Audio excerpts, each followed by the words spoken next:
Hello friends, നമസ്കാരം. നമ്മുടെ Kerala TV സീരിയലിലേക്ക് എല്ലാവർക്കും സ്വാഗതം. അങ്ങനെ അറ്റകൈ പ്രയോഗമായിട്ട് അനന്യ കൊച്ചിനോട് നമ്മുടെ പ്രതീക്ഷ പിള്ളേരപ്പിടുത്തക്കാരനാണ് എന്നൊക്കെ പറഞ്ഞ് ഇങ്ങനെ പിടിപ്പിക്കുക കേട്ടോ.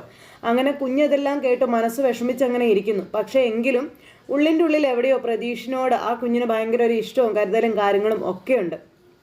അങ്ങനെ ഇരിക്കുമ്പോഴാണ് രഞ്ജിതയാണെങ്കിൽ പ്രതീഷിനെ വീട്ടിൽ വിളിച്ചു വരുത്തി ജോലി കൊടുക്കുന്നതിനെ പറ്റിയുള്ള കാര്യങ്ങളൊക്കെ സംസാരിക്കുന്നത്. അപ്പോൾ ജോലി കൊടുക്കുന്ന കാര്യങ്ങളെല്ലാം ഇങ്ങനെ സംസാരിച്ചുകൊണ്ടിരിക്കുന്ന സമയത്ത് പ്രതീഷിന് എന്ത് ജോലി വേണമെങ്കിലും ഞങ്ങളുടെ കമ്പനിയിൽ ഞങ്ങൾ തരാം, അത് ചെയ്യാം, ഇത് ചെയ്യാമെന്നൊക്കെ പറഞ്ഞുകൊണ്ട് രഞ്ജിതയുടെ കൂടി സംസാരിക്കുന്ന അരവിന്ദനെ രഞ്ജിത ഒരു നോട്ടം നോക്കിയപ്പോഴേക്കും പേടിച്ച് വിറച്ച് ഒരു മൂലയ്ക്ക് അങ്ങനെ നിൽക്കുന്നു.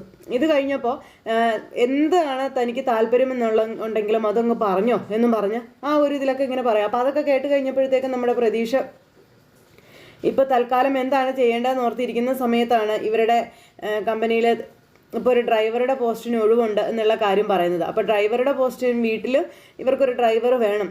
അപ്പോൾ ആ ഒരു കാര്യം പറഞ്ഞു. ഈ ഒപ്പം പ്രതീക്ഷിനെ ജോലിക്ക് എടുക്കുന്നു, ഒപ്പം മറ്റൊരാളെയും കൂടി ജോലിക്ക് എടുക്കണം എന്നുള്ള കാര്യങ്ങൾ രഞ്ജിത്ത് ഇങ്ങനെ പ്രതീക്ഷിനോട് പറയുന്ന സമയം പ്രതീക്ഷ പറഞ്ഞു, വേണ്ട, അതിന് ഇനിയിപ്പോൾ നിങ്ങൾ മറ്റാരെയും നോക്കേണ്ട കാര്യമില്ല. നിങ്ങൾക്ക് അങ്ങനെ ഒരു ഡ്രൈവറുടെ ആവശ്യം ഉണ്ടെന്നുണ്ടെങ്കിൽ ഞാൻ ഡ്രൈവർ ആയിക്കോളാം, ഞാൻ നിങ്ങൾക്ക് ഡ്രൈവർ ആയിക്കോളാം, വേറെ ആരും നിങ്ങൾ എടുക്കണ്ടെന്ന് പറഞ്ഞു. അത് കേട്ടപ്പോൾ രഞ്ജിതയുടെ മുഖം ചിരിച്ചുകൊണ്ടിരുന്ന മുഖം ഇങ്ങനെ വളരെ വെളുത്തിരിക്കുക. കാരണം ഈ പറഞ്ഞ പ്രതീക്ഷ കൂടെ ഉണ്ടെങ്കിൽ രഞ്ജിതയുടെ ഒരുമാതിരിപ്പെട്ട കളികളൊന്നും നടക്കില്ല. അതുകൊണ്ട് പക്ഷേ ഈ പൊട്ടൻ അരവിന്ദൻ പറഞ്ഞു, നല്ല കാര്യം, എന്തായാലും പ്രതീക്ഷ എടുത്ത തീരുമാനം അത് അടിപൊളി തീരുമാനം തന്നെയാണ് കേട്ടോ. പ്രതീക്ഷ ഞങ്ങളുടെ കൂടെ ഉള്ളത് ഞങ്ങൾക്ക് എല്ലാവർക്കും ഭയങ്കര സന്തോഷമുള്ള കാര്യമല്ലേ. തന്നെയല്ല പ്രതീക്ഷ ഞങ്ങളുടെ വണ്ടി ഓടിക്കുകയാണെന്നുണ്ടെങ്കിൽ ഞങ്ങൾക്കൊക്കെ എല്ലാം മേടിക്കാനുണ്ടോ എന്നൊക്കെ ചോദിച്ചുകൊണ്ട് വലിയ ഡയലോഗ്. എന്നിട്ട് ആ ഡയലോഗ് അടിച്ചിട്ട് രഞ്ജിതയെ നോക്കി. അപ്പോഴേക്കും രഞ്ജിത് ഇങ്ങനെ ഒരു നോട്ടം നോക്കി ഇരിക്കുമ്പോഴേക്കും പറഞ്ഞത് അബദ്ധമായിപ്പോയി എന്നുള്ള രീതിയിൽ ഇങ്ങനെ നിൽക്കുക. അല്ല, ഞാൻ പറഞ്ഞതേ ഉള്ളൂ കേട്ടോ. ഇനിയിപ്പോൾ രഞ്ജിതയ്ക്ക് പ്രതീക്ഷന് കൂടുതൽ ഇച്ചിരി കൂടെ കൂടി ജോലി കൊടുക്കാനാണ് താല്പര്യമെങ്കിൽ അങ്ങനെ കൊടുക്കാം എന്നും പറഞ്ഞ് അതിൽ നിന്ന് എങ്ങനെയെങ്കിലും ഒന്ന് വഴുതി മാറാൻ വേണ്ടി ആശാൻ ഇങ്ങനെ പറയാം. അപ്പോൾ നമ്മുടെ പ്രതീക്ഷ പറഞ്ഞു, വേണ്ട, എനിക്കായിട്ട് ഇനി നിങ്ങൾ വേറെ ജോലിയൊന്നും നോക്കണ്ട, ഞാൻ ഡ്രൈവർ ജോലി തന്നെ ചെയ്തോളാം എന്നിങ്ങനെ പറഞ്ഞു. അങ്ങനെ പ്രതീക്ഷ ആ ഒരു കാര്യത്തിൽ തന്നെ ഉറച്ചു നിൽക്കുക. അപ്പോൾ പ്രതീക്ഷ അത് പിന്നെ ഞങ്ങൾ വേണ്ട, ആ ഒരു ജോലി എനിക്ക് തരാൻ കഴിയുമെങ്കിൽ മാത്രം നിങ്ങൾ എനിക്ക് ജോലി തന്നാൽ മതി, അല്ലാതെ നിങ്ങളുടെ ഓഫീസിലോ മറ്റു ജോലികളുടെ ഒന്നും ആവശ്യം എനിക്കില്ല എന്ന് പ്രതീക്ഷ ഇവരോട് പറയുകയും ചെയ്തു. അപ്പോൾ കൂടുതൽ ഉത്തരവാദിത്തങ്ങൾ എടുത്ത് തലയിലേക്ക് വെച്ചാൽ അതെന്താകുമെന്നുള്ളത് പ്രതീക്ഷന് അറിയാവുന്നത് കൊണ്ടാണ് പ്രതീക്ഷ അങ്ങനെ ഒരു ഇത് പറഞ്ഞത്. അങ്ങനെ ആ ഒരു സംസാരവും കാര്യങ്ങളും ഇതെല്ലാം കഴിഞ്ഞു കേട്ടോ. അങ്ങനെ ഇതെല്ലാം കഴിഞ്ഞതിന് ശേഷം എന്താണ് വേണ്ടതെന്ന് നിങ്ങൾ തന്നെ തീരുമാനിച്ചോളാൻ പറഞ്ഞു പ്രതീക്ഷ അവിടെ നിന്ന് നിങ്ങൾ പോരുന്നു.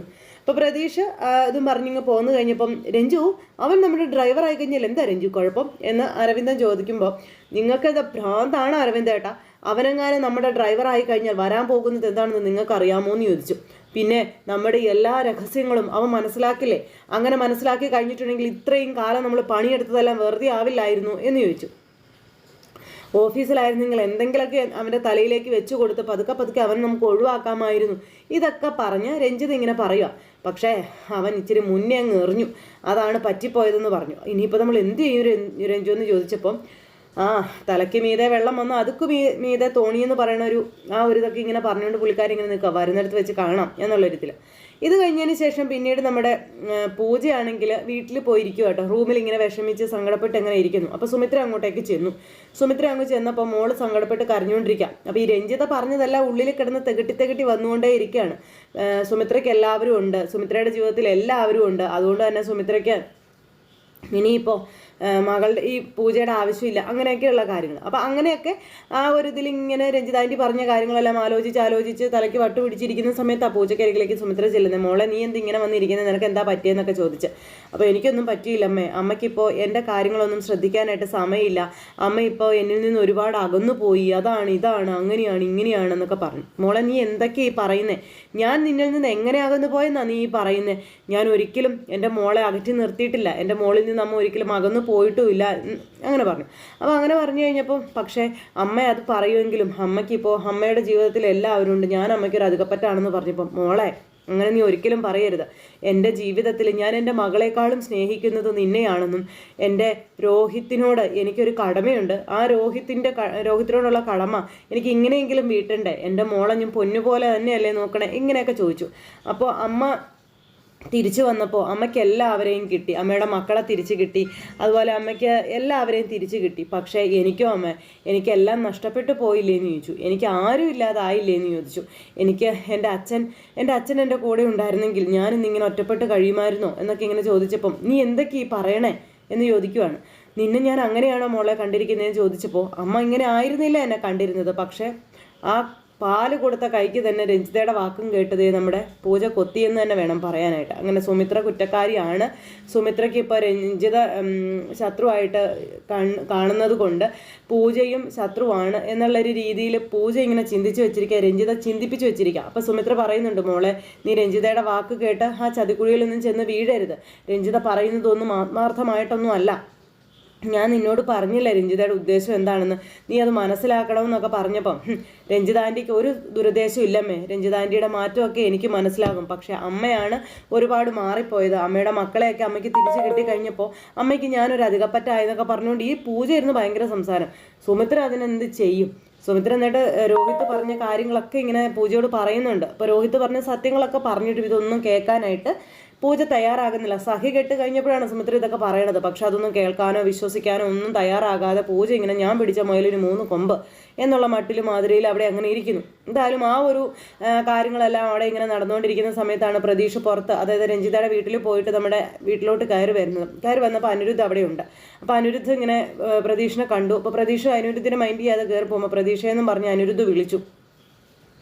അപ്പോൾ ഇങ്ങനെ നിൽക്കുമ്പോൾ നീ എന്താ ഇങ്ങനെ എന്നൊക്കെ ചോദിക്കുവാണ്. പിന്നെ നീ ഇങ്ങനെ എടുത്തു ചാടി ഒന്നും ചെയ്യരുത്, സ്വരമോളുടെ കാര്യം നിനക്കറിയില്ലേ എന്നൊക്കെ ചോദിച്ചപ്പം ഞാനാണോ എടുത്തു ചാടി ഓരോന്ന് ചെയ്യുന്നത്? നിങ്ങളുടെ ഭാര്യയാണ് എല്ലാം എടുത്തു ചാടി ചെയ്യുന്നതും ആവശ്യമില്ലാത്ത ഓരോരോ പ്രശ്നങ്ങൾ ഉണ്ടാക്കുന്നതും. നിങ്ങളോട് ഞാനൊരു കാര്യം വന്നപ്പോൾ തന്നെ പറഞ്ഞിരുന്നല്ലോ, അതിൽ നിന്ന് എനിക്കൊന്നും മാറ്റി പറയാനില്ല. നിങ്ങളുടെ സ്വഭാവ ഗുണം കൊണ്ട് തന്നെ സ്വരമോളെ നിങ്ങൾക്ക് നഷ്ടപ്പെടുമെന്ന് പറഞ്ഞപ്പം ഞങ്ങളുടെ ജീവിതത്തിൽ സ്വരമോള് മാത്രമേ ഉള്ളൂ. അവളില്ലാത്തൊരു ജീവിതം അത് ഞങ്ങൾക്ക് ചിന്തിക്കാൻ കൂടി കഴിയില്ല. നീ എല്ലാം ഒന്ന് മനസ്സിലാക്കണം എന്നൊക്കെ ഇങ്ങനെ പറഞ്ഞ് അനിരുദ്ധ് ഇങ്ങനെ പ്രതീഷിൻ്റെ കാല് പിടിക്കുന്ന പോലെ സംസാരിക്കുമ്പോൾ പിന്നെ എൻ്റെ ജീവിതത്തിൽ എനിക്ക് ആരാ ഉള്ളതെന്ന് പ്രതീക്ഷ ചോദിച്ചു. എൻ്റെ ജീവിതത്തിൽ എനിക്കിനി ആകെയുള്ളത് എൻ്റെ മോളാണ്. എൻ്റെ ജീവിതത്തിലെ ആകെ പ്രതീക്ഷയും അവളാണ്. ആ അവളെ ഞാൻ വിട്ടു തരുമെന്ന് നിങ്ങൾ വിചാരിച്ചോ? നിങ്ങൾ അങ്ങനെയൊന്നും വ്യാമോഹിക്കേണ്ട. ഈ എൻ്റെ മോളെ ഞാൻ നിങ്ങൾക്ക് വിട്ടുതരില്ല. എന്ത് വില കൊടുത്തിട്ടാണെങ്കിലും എൻ്റെ കുഞ്ഞിനെ ഞാൻ തിരിച്ചു പിടിച്ചിരിക്കും. അത് നിങ്ങൾ ഓർമ്മയിൽ വെച്ചിരിക്കുന്നത് നല്ലതാണെന്നൊക്കെ പറഞ്ഞ് അങ്ങനെ പ്രതീക്ഷ ഇങ്ങനെ പറയണം. അപ്പോൾ പ്രതീക്ഷ ഇത് പറയുന്നത് കേട്ട് കഴിഞ്ഞപ്പോഴേക്കും നമ്മുടെ അനിരുദ്ധിന് പേടിയായി, അനിരുദ്ധിന് ടെൻഷനായി. കാരണം ഇതെല്ലാം വരുത്തി വെച്ചിരിക്കുന്നത് ഈ പറയുന്ന അനന്യയാണ്, അനന്യയുടെ അഹങ്കാരമാണ്. അപ്പോൾ എന്തായാലും കാര്യങ്ങളെല്ലാം ഇപ്പോൾ സുമിത്രയ്ക്ക് പ്രതികൂലമായി ബാധിച്ചുകൊണ്ടിരിക്കുന്നു. ഇതിനിടയിൽ നമ്മുടെ സുമിത്രയ്ക്ക് ഒരു കല്യാണം നടക്കാൻ പോകുന്നു, 3ാമതൊരു കല്യാണം നടക്കാൻ പോകുന്നു എന്നൊക്കെ ഒരു ധ്വനി എവിടുന്നൊക്കെയോ ഇങ്ങനെ പൊങ്ങി വരുന്നുണ്ട്. അപ്പോൾ അതെങ്ങനെയാണ് കാര്യങ്ങളിലേക്ക് എത്തുന്നത് എന്നുള്ളത് കാത്തിരുന്ന് കാണണം. അപ്പോൾ എല്ലാവരും കാത്തിരുന്ന് കാണുക. എല്ലാവർക്കും നല്ലൊരു ദിവസം ആശംസിക്കുകയാണ്. എല്ലാവരുടെയും സപ്പോർട്ടിനും സ്നേഹത്തിനും ഒരുപാട് നന്ദി അറിയിക്കുന്നു. സൂപ്പർ ഹിറ്റ് കഥയുമായി കാണുന്നത് വരെ എല്ലാവർക്കും നന്ദി. C again, take care, bye bye.